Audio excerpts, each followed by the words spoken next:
ছোট্ট এই শিশুটির যে বয়সে মা বাবার আদর স্নেহে আর ভালোবাসায় থাকার কথা ছিল, ঠিক সেই বয়সেই বাড়ি থেকে হারিয়ে আশ্রয় হয়েছে সরকারি শিশু পরিবারে। কুমিল্লার দেবিদ্বার উপজেলার সরকারি শিশু পরিবারে আশ্রয় পাওয়া 4 বছরের ছোট্ট শিশু হুসাইন ফিরতে চায় তার পরিবারের কাছে। আজ থেকে 7 মাস পূর্বে হুসাইন তার মায়ের সাথে বাড়ি থেকে বের হয়ে রাস্তার মধ্যে হারিয়ে যায়। মাকে খুঁজতে খুঁজতে একসময় ট্রেনে চলে আসে কুমিল্লার লাকসাম স্টেশনে। সেখান থেকে গত বছরের 14 ডিসেম্বর পুলিশ হুসাইনকে উদ্ধার করে। পরে তার পরিবারকে অনেক খোঁজাখুঁজি করে না পেয়ে লাকসাম সমাজসেবা কর্মকর্তার মাধ্যমে দেবিদ্বার সরকারি শিশু পরিবারে পৌঁছে দেয়া হয়। হুসাইন এখনো তার পরিবারের সদস্যদের কথা বলে বলে কান্না করে যাচ্ছেন। সে জানায় তার বাবার নাম আলমগীর হোসেন, মায়ের নাম জরিনা ও তাদের বাড়ি নোয়াখালী অঞ্চলে। সে আরো জানায় তার বাবা নোয়াখালীর একটি দোকানে কাজ করতেন। হাসান নামে তার আরো একটি ছোট ভাই রয়েছে। এছাড়া আর কিছু বলতে পারছে না সে। হুসাইনের দেয়া ঠিকানায় খুঁজতে গিয়ে কাউকে পাওয়া যায়নি, তাই তাকে পরিবারের নিকট পৌঁছে দেওয়া এখনো সম্ভব হয়নি। হুসাইন গত 7 মাস ধরে দেবিদ্বার শিশু পরিবারের অন্যান্য এতিম শিশুদের সাথে রয়েছে।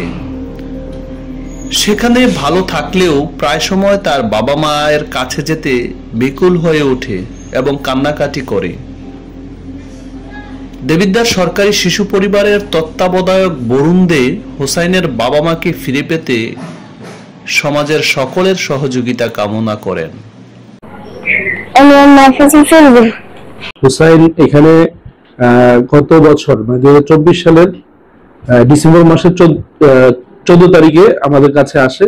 সেখানে যে লাকসাম উপজেলা সমাজসেবা কর্মকর্তার মাধ্যমে সেখানে লাকসামে যে রসুলপুর যে রেল স্টেশন আছে, সেই স্টেশনে ওই রেল পুলিশের মাধ্যমে হুসাইনকে পাওয়া যায়। সেখানে হুসাইন একা ছিল এবং কান্নাকাটি করছিল। সেই অবস্থায় তাকে নিয়ে আসে এবং সমাজসেবা অফিসের সহযোগিতা করে। সেই সময় থেকে হুসাইন আমাদের সাথে আছে, আমাদের শিশু পরিবারের অন্যান্য নিবাসীদের সাথে আছে।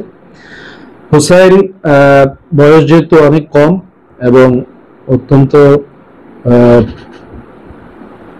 বলা যায় যে অসহায় অবস্থায় তাকে পাওয়া যায়, সেই দৃষ্টিকোণ থেকে এখানে আমাদের ছোট বাচ্চারাও তাকে মানে ভাইয়ের মতো দেখভাল করে রাখে, তার সাথে খেলাধুলা করে, তার যত্ন আদি করছে। তবে যেটা হয় যে মানে মা বাবার যে বিষয়টা সব সন্তানের ক্ষেত্রে সেই অভাবটা সম্ভবত তার মনের মধ্যে মাঝে মাঝে কাজ করছে। সে এমনিতে স্বাভাবিকভাবে খেলাধুলা করলেও রাতের বেলা তার মাথায় মনে হয় যে পরিবারের কথা আসে, যে কারণে সে বাড়িতে ফিরে যেতে চায়। কিন্তু আমরা অনেক চেষ্টা তদবিরের পরেও প্রশাসনিক মাধ্যমে আমরা ফেসবুক সামাজিক মাধ্যমে আমরা চেষ্টা করেছি যে তাকে তার পরিবারের কাছে ফিরিয়ে দেওয়া যায় কিনা, কিন্তু এই পর্যন্ত আমরা কোনো সাড়া পাইনি। তো আমাদের এখনো আপনাদের মাধ্যমে আমরা এই চেষ্টাটা আমরা করতে চাই যেন সে তার নিজের যেই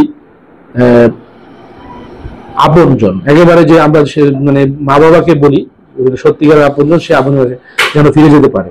আর আমাদের এখানে যতদিন সে থাকবে, সেখানে 18 বছর বয়স পর্যন্ত আমাদের যে আইন আছে, নিয়ম আছে, সেই নিয়ম অনুযায়ী সর্বোচ্চ আশ্রয় তার জন্য যা প্রয়োজন সর্বোচ্চ আমরা আমাদের প্রতিষ্ঠান থেকে সরবরাহ করা হচ্ছে এবং হবে, সেই ব্যাপারে আমরা নিশ্চয়তা দিই। আর এই ব্যাপারে তাকে যদি তার কোনো গার্ডিয়ান মানে থেকে থাকে বা তার মা বাবা থেকে থাকে, তাকে যদি কেউ চিনে থাকে, তার দূর আত্মীয় কেউ বা অন্য কেউ, তাকে যেন তার মা বাবার কাছে খোঁজটা পৌঁছিয়ে দেয় এবং আমাদের সাথে যোগাযোগ করে, তাহলে আমরা দ্রুত এই ব্যাপারে ব্যবস্থা নিব। আমরা সবসময় তাকে খোঁজখবর নেই, দেখভাল করছি।